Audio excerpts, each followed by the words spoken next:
कल्पना कीजिए कि आप एक थका हुआ आम सा पुलिस वाला हैं। रात भर की ड्यूटी के बाद बस अपने घर लौटना चाहते हैं, लेकिन अचानक एक साधारण सी चोरी की गाड़ी को रोकने पर आपके सामने दुनिया का सबसे खतरनाक और सबसे मोस्ट वांटेड ड्रग माफिया बैठा हो।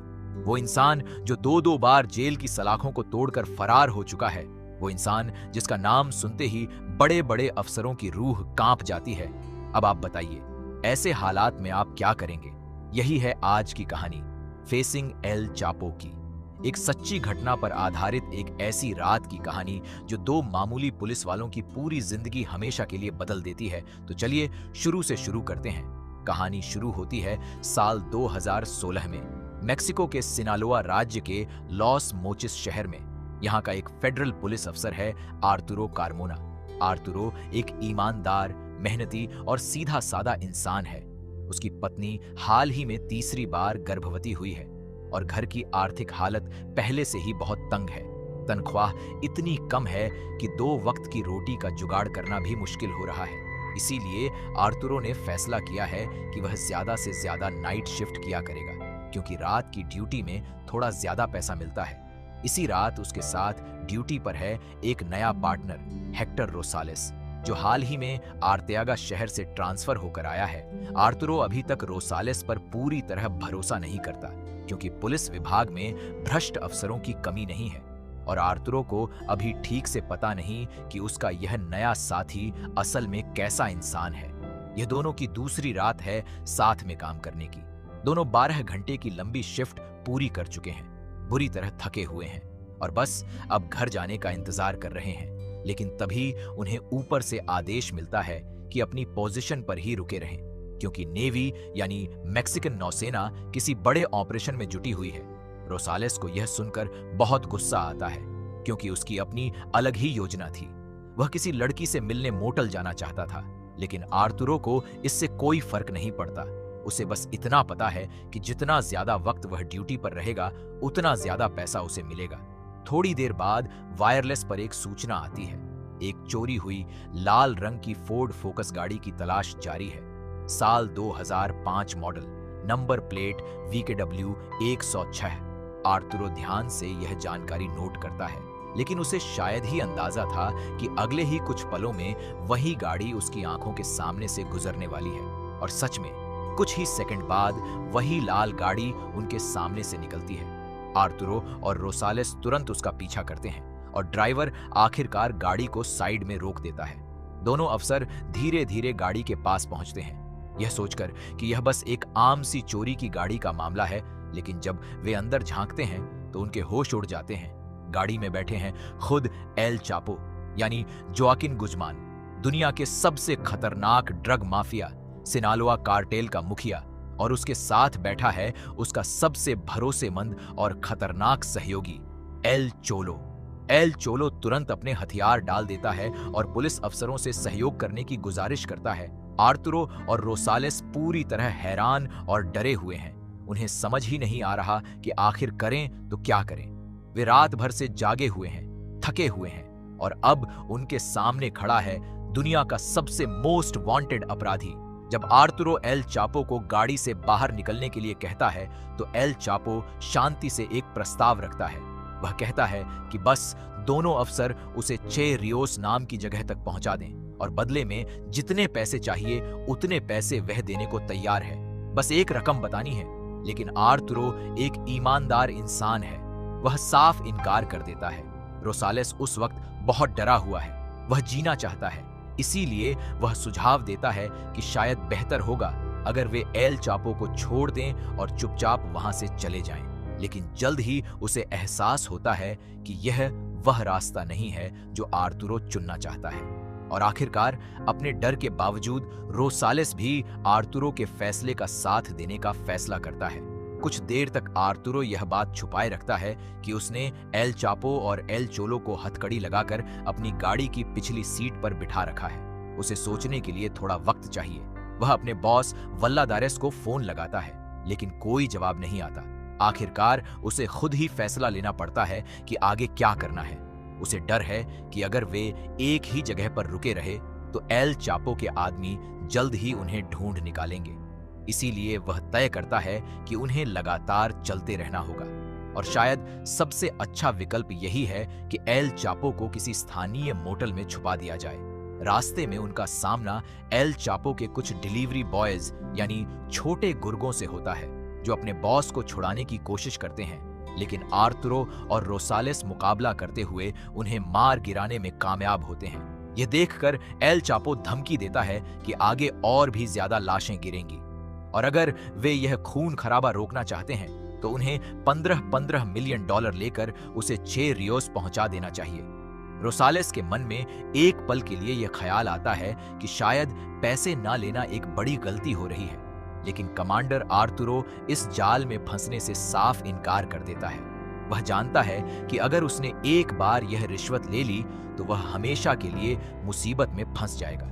इसकी कोई गारंटी नहीं कि काम पूरा होने के बाद एल चापो के आदमी उन्हें जिंदा छोड़ेंगे, और यह भी हो सकता है कि ड्रग माफिया बार बार उनसे एहसान मांगता रहे और आखिरकार वे हमेशा के लिए उसकी पैरोल पर काम करने को मजबूर हो जाएं। यह वह जिंदगी नहीं है जो आर्तुरो जीना चाहता है। यह उसके अपने उसूलों के खिलाफ है और वह इसके लिए बिल्कुल तैयार नहीं है। आर्तुरो अपने बॉस को एल चापो की तस्वीर भेज देता है और यह करते ही वह जानता है कि अब पीछे लौटने का कोई रास्ता नहीं बचा, लेकिन उसने अपना फैसला कर लिया है, चाहे इसके लिए उसे अपनी जान ही क्यों ना गंवानी पड़े। मोटल डेल पुएर्तो तक का सफर बेहद खौफनाक होता है, लेकिन किसी तरह वे वहां तक पहुंचने में कामयाब होते हैं और आर्तुरो कुछ घंटों के लिए एक कमरा बुक कर लेता है। रोसालेस सुझाव देता है कि वे दोनों अलग अलग जिम्मेदारी संभालें। आर्तुरो होटल के कमरे में एल चापो के साथ रुके और वह खुद कार में एल चोलो के साथ इंतजार करेगा। इन तनाव भरे घंटों के दौरान आर्तुरो को धीरे धीरे रोसालेस पर भरोसा होने लगता है और उसे यकीन हो जाता है कि वे दोनों सच में एक ही टीम में हैं। जब आर्तुरो कमरा बुक कराने बाहर जाता है तब रोसालेस अकेला रह जाता है एल चापो और एल चोलो के साथ। दोनों अपराधी सोचते हैं कि शायद रोसालेस ही उनकी कमजोर कड़ी है और वे उसे लालच देना शुरू करते हैं, पैसों का, और हमेशा के लिए सुरक्षा देने का वादा करते हैं। रोसालेस थोड़ी देर के लिए ऐसा दिखावा करता है जैसे वह उनकी बातों से प्रभावित हो रहा हो, लेकिन फिर वह असली सच्चाई उजागर करता है। वह बताता है कि वह 29 साल से पुलिस अफसर है, अगले साल रिटायर होने वाला है और उसके लिए सबसे बड़ा तोहफा यही होगा कि वह उन जैसे अपराधियों को जेल की सलाखों के पीछे सड़ते हुए देखे। यह सुनकर एल चापो और एल चोलो आगबूला हो जाते हैं। उन्हें एहसास होता है कि पैसा हर समस्या का हल नहीं होता। दुनिया में आज भी आर्तुरो और रोसालेस जैसे ईमानदार इंसान बचे हैं जो कानून का सम्मान करते हैं और सही काम करने में यकीन रखते हैं। दूसरी तरफ आर्तुरो के लिए एल चापो के साथ कमरे में अकेले रहना किसी बुरे सपने से कम नहीं। यह वह अपराधी है जो 2 बार जेल तोड़कर भाग चुका है, इसीलिए बिना किसी सुरक्षा के कमरे से बाहर निकल जाना उसके लिए कोई बड़ी चुनौती नहीं है। आर्तुरो को हर पल सतर्क रहना पड़ता है। वह पूरी रात जाग चुका है। यह सब कुछ दिन के उजाले में हो रहा है। वह थका हुआ है, डरा हुआ है, लेकिन उसके अंदर एक जिद है कि किसी भी हाल में एल चापो को सलाखों के पीछे पहुंचाना है। आर्तुरो का इस आदमी से एक निजी हिसाब भी है, क्योंकि उसने खुद कभी एल चापो के एक युवा गुर्गे को मार गिराया था और उस गोलीबारी में 2 मासूम बच्चों की भी जान चली गई थी। आर्तुरो इस अपराध बोध के साथ जीता है। उसे लगता है कि अगर वह समय पर वहां पहुंच जाता तो शायद उन बच्चों को बचाया जा सकता था। यही वजह है कि ड्रग माफिया के खिलाफ यह जंग उसके लिए सिर्फ ड्यूटी नहीं बल्कि एक निजी लड़ाई भी है। वह एल चापो को याद दिलाता है कि गरीब बच्चों को खाना खिलाने से वह कोई भगवान या संत नहीं बन जाता, बल्कि सच तो यह है कि वह सिर्फ यह सुनिश्चित करता है कि जब वे बड़े होंगे तब उसके लिए काम करने के लिए तैयार रहेंगे। यानी वह मदद नहीं कर रहा बल्कि अपने लिए हमेशा नया खून तैयार कर रहा है। इसी बीच कमांडर वल्लादारेस को आखिरकार आर्तुरो का भेजा हुआ संदेश मिल जाता है। वह यह यकीन ही नहीं कर पाता कि आर्तुरो ने सच में एल चापो को हथकड़ी लगा दी है। वह तुरंत यह तस्वीर अपने वरिष्ठ अधिकारियों को, नौसेना को और सेना को भेज देता है ताकि कुछ भी गलत ना हो। मैक्सिकन नेवी के स्पेशल फोर्सेस पहले से ही एल चोलो पर नजर रखे हुए थे और जब उन्हें पता चलता है कि फेडरल पुलिस ने खुद एल चापो को पकड़ लिया है तो उनकी उम्मीदें जाग उठती हैं। मोटल की तरफ बढ़ते हुए मरीन्स का सामना एल चापो के कुछ आदमियों से होता है। कुछ आत्मसमर्पण कर देते हैं तो कुछ लड़ने की कोशिश करते हैं। जब एल चापो को हेलीकॉप्टरों की आवाज सुनाई देती है तो वह बुरी तरह घबरा जाता है। उसे एहसास हो जाता है कि अब उसके पास ज्यादा वक्त नहीं बचा और वह इस बार पैसों के दम पर इस मुसीबत से बाहर नहीं निकल सकता। यह सोचकर वह बुरी तरह हताश हो जाता है। ठीक इसी वक्त आर्तुरो को अपनी पत्नी ईवा का फोन आता है। वह घबराई हुई आवाज में बताती है कि उनके घर के बाहर हथियारबंद लोग खड़े हैं और अगले ही पल एक बंदूकधारी उनके घर के अंदर घुस आता है। आर्तुरो अपनी पत्नी की चीखें सुन सकता है। वह उसे बच्चों की जान बख्शने की गुजारिश करते हुए सुनता है और बेबसी में वह एल चापो से मदद की भीख मांगता है। इस पल में एल चापो को खुद पर ताकत का एहसास होता है। वह आर्तुरो को याद दिलाता है कि हीरो बनने की यही तो कीमत होती है। आर्तुरो का धैर्य अचानक टूट जाता है। तभी उसे एक गोली चलने की आवाज सुनाई देती है। गुस्से और डर में डूबा आर्तुरो अपनी बंदूक सीधा एल चापो के सिर पर तान देता है। वह उसे वहीं गोली मार देने के लिए तैयार है। ठीक उसी वक्त कमरे में 2 मरीन्स दाखिल होते हैं। वे आर्तुरो से हथियार नीचे रखने को कहते हैं, लेकिन वह ऐसा करने में असमर्थ महसूस करता है। वह हर हाल में एल चापो को गोली मारने के लिए तैयार खड़ा है, चाहे इसके बाद जो भी नतीजा हो। ठीक तभी उसका फोन बजता है। स्क्रीन पर उसकी पत्नी ईवा का नाम चमकता है। वह कांपते हाथों से फोन उठाता है और उसकी आवाज सुनकर उसकी जान में जान आती है। ईवा बताती है कि सेना समय पर पहुंच गई और उन्होंने उस बंदूकधारी को मार गिराया। उसके बच्चे और वह खुद पूरी तरह सुरक्षित हैं। यह सुनते ही आर्तुरो की आंखों से आंसू बह निकलते हैं। राहत और गुस्से के मिले जुले जज्बात में, इससे पहले कि मरीन्स एल चापो को कमरे से बाहर घसीट कर ले जाएं, आर्तुरो एक आखिरी बार उसके चेहरे पर जोरदार घूंसा जड़ता है।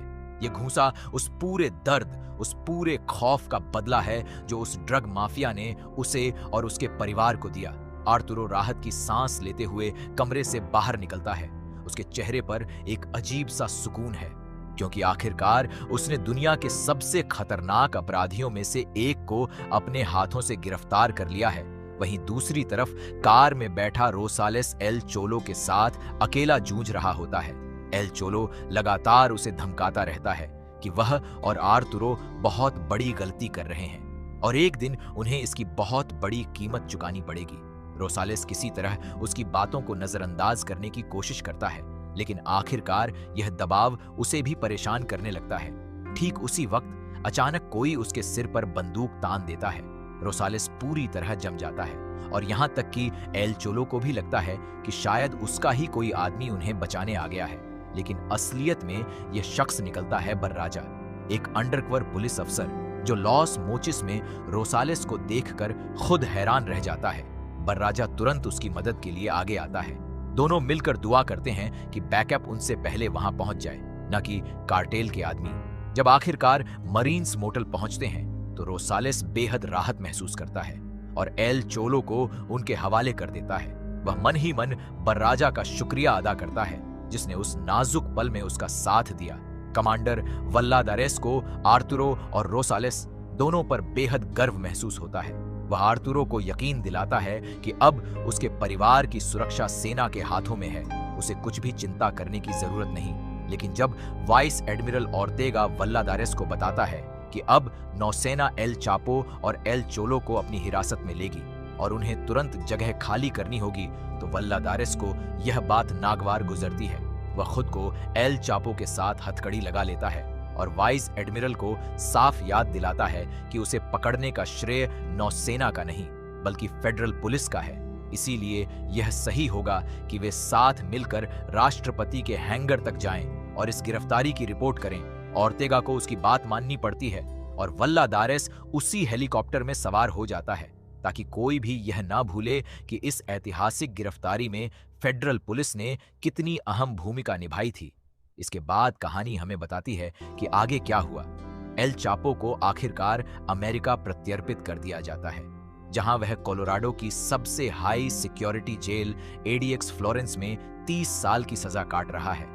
एल चोलो को भी बाद में अमेरिका भेजा जाता है, जहां उस पर हथियार और ड्रग तस्करी के गंभीर आरोप लगते हैं। आर्तुरो को उसकी बहादुरी के लिए प्रमोशन मिलता है। और उसे विदेश में एक सुरक्षा टुकड़ी में तैनात कर दिया जाता है। उसका परिवार बाद में मेक्सिको लौट आता है, लेकिन उनका असली ठिकाना आज भी गुप्त रखा गया है ताकि कार्टेल के लोग उन तक कभी ना पहुंच सके। रोसालेस को भी उसकी बहादुरी के लिए सम्मानित किया जाता है और वह भी आर्तुरो के साथ विदेश में काम करने लगता है। उसकी पहचान और ठिकाना भी हमेशा के लिए गोपनीय रखा जाता है। सिनालोआ कार्टेल आज भी काम कर रहा है, लेकिन अब वह पहले जितना ताकतवर नहीं रहा। एल चापो के 4 बेटों के हाथ में सत्ता आने के बाद संगठन अंदर से बुरी तरह बिखर चुका है। यह पूरी कहानी सिर्फ एक गिरफ्तारी की कहानी नहीं है। यह 2 आम मामूली तनख्वाह पर काम करने वाले पुलिस वालों की कहानी है, जिन्होंने करोड़ों डॉलर की रिश्वत को ठुकराकर अपने ईमान और अपने उसूलों को चुना।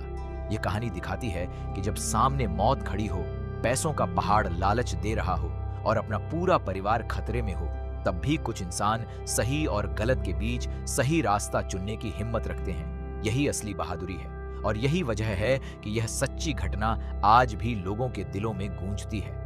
अगर आपको यह कहानी पसंद आई हो और अगर इसने आपके अंदर भी रोमांच और सिहरन भर दी हो, तो वीडियो को लाइक जरूर करें और चैनल को सब्सक्राइब करना बिल्कुल मत भूलिएगा, ताकि ऐसी ही और सच्ची और रोमांचक कहानियां आप तक सबसे पहले पहुंच सकें।